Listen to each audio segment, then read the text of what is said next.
بسم اللہ الرحمن الرحیم۔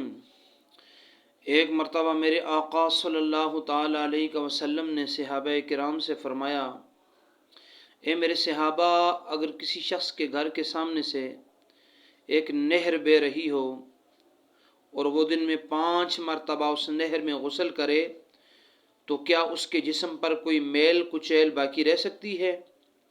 صحابہ کرام علیہم الرضوان نے عرض کیا، یا رسول اللہ صلی اللہ تعالیٰ علیہ وسلم، جو دن میں 5 مرتبہ غسل کرے گا یقیناً اس کے جسم پر کوئی میل کچیل باقی نہیں رہ سکتی۔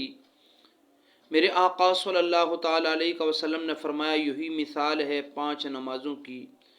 جو بندہ مومن دن میں 5 مرتبہ نماز پڑھتا ہے اللہ تعالیٰ اسے گناہوں سے پاک کر دیتا ہے۔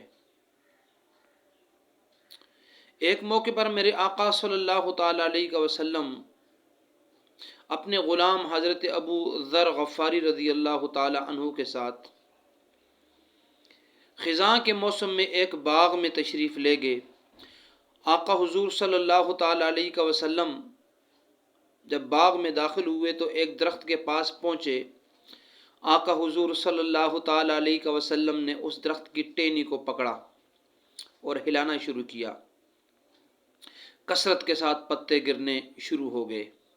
ویسے بھی جب موسم خزاں ہو تو پتے گر رہے ہوتے ہیں، اگر ہلکا سا ہوا کا جھونکا آئے تو بڑی کثرت کے ساتھ پتے گرنے شروع ہو جاتے ہیں، اور پھر جب ٹہنی کو پکڑ کر ہلایا جائے یا درخت کو ہلایا جائے تو بہت زیادہ تعداد میں پتے گرتے ہیں۔ جب میرے آقا صلی اللہ تعالیٰ علیہ وسلم نے ٹہنی کو پکڑ کر ہلایا تو کثرت کے ساتھ پتے گرنے شروع ہو گئے۔ میرے آقا صلی اللہ تعالیٰ علیہ وسلم نے فرمایا، یا ابا ذر، او ابو ذر۔ عرض کرنے لگے، لبیک یا رسول اللہ صلی اللہ تعالیٰ علیہ وسلم۔ آقا آپ ارشاد فرمائیں، غلام حاضر ہے۔ میرے آقا صلی اللہ تعالیٰ علیہ وسلم نے فرمایا، ابو ذر، جب بندہ مومن نماز پڑھتا ہے تو اس کے جسم سے گناہ اس طرح جھڑ جاتے ہیں جس طرح کہ اس درخت سے پتے جھڑ رہے ہیں۔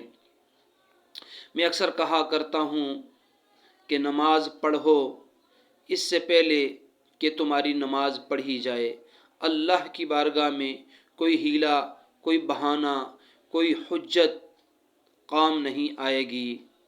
اِنَّا اَكْرَمَكُمْ عِندَ اللَّهِ أَتْقَاكُمْ، فرمایا تم سب میں سے اللہ کے ہاں عزت والا وہ ہے جو سب سے زیادہ نیک ہے، متقی ہے، پرہیزگار ہے۔